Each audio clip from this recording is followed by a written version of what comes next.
All right, so this is the 2018 number 3 AB FRQ. So the graph of a continuous function g, the derivative of function f is shown below, or to the right there. So the function g is a piecewise function for part of its graph, and then it switches over to a parabola given by that equation, 2x minus 4 squared from 3 to 6. So for part A, they want us to find f of 1, they tell us f of 1 equals 3. They want us to find the value of f of negative 5. So but first, I think it'd be good to think about what they say there is f, as the function g is the derivative of f. So how I'm reading that is f prime of x equals g of x, and that means that the antiderivative of both of those, f, is the antiderivative of g of x. So if I want to find values of f, I have to antiderive g. I have to use maybe some geometry, find area underneath curves for those. Now they gave me f of 1 equals 3. I like to make whatever they give me my lower bound for my a to b. So I like to make the given information my a if I can. So if I do the integral from 1 to negative 5 on g of x, that would be the antiderivative of g is f, and then upper minus lower gives me this f of negative 5 minus f of 1. So if I want to solve for f of negative 5, I just need to move that f of 1 on the other side. So f of 1 plus the integral from 1 to negative 5 of g of x equals f of negative 5. And I hope that makes sense. We've got basically a starting value right here plus the accumulation of change to get my new value for that one. So we're going to figure out what those values are. F of 1 minus the integral from, well, okay, so I switched the bounds on this one, sorry. So I went from negative 5 to 1. I like to go from left to right. And so if you switch the order of the bounds, just change the sign. Just change the sign in front of the integral, and that will accomplish that.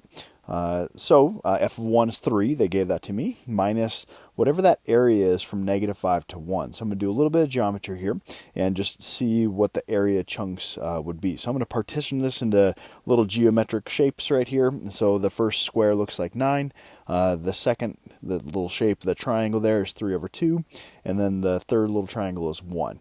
Now the first two are below the axis as I move left to right. That's why I made them a negative 9 for this one and a negative 3 over 2. The 1 stays positive because it is above the axis.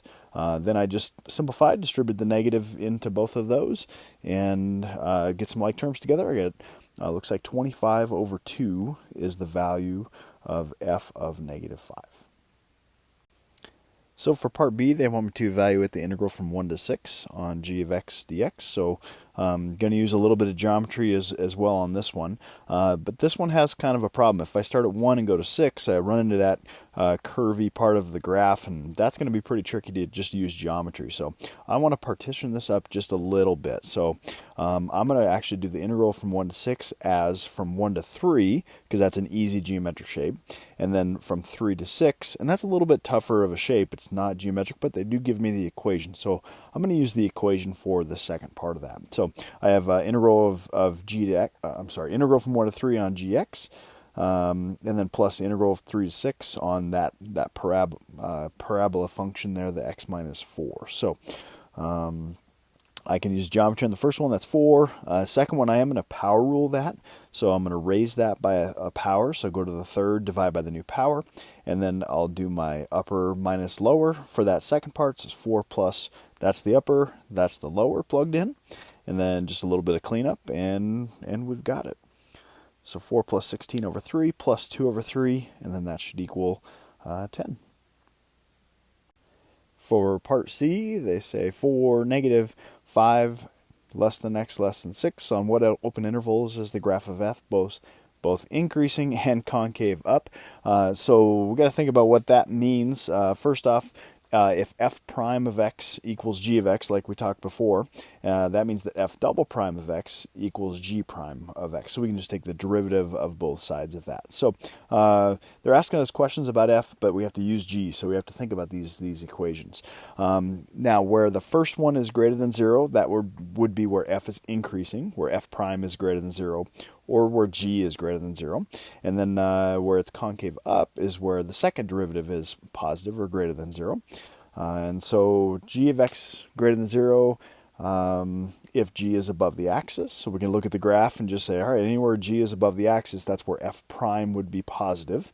So I highlighted that on the graph there. And then g prime of x is greater than 0 if g has a positive slope. So I'm looking on that graph anywhere where the graph of g has a positive slope. Remember, g is the same as f prime. So the slope on g is the second derivative of this.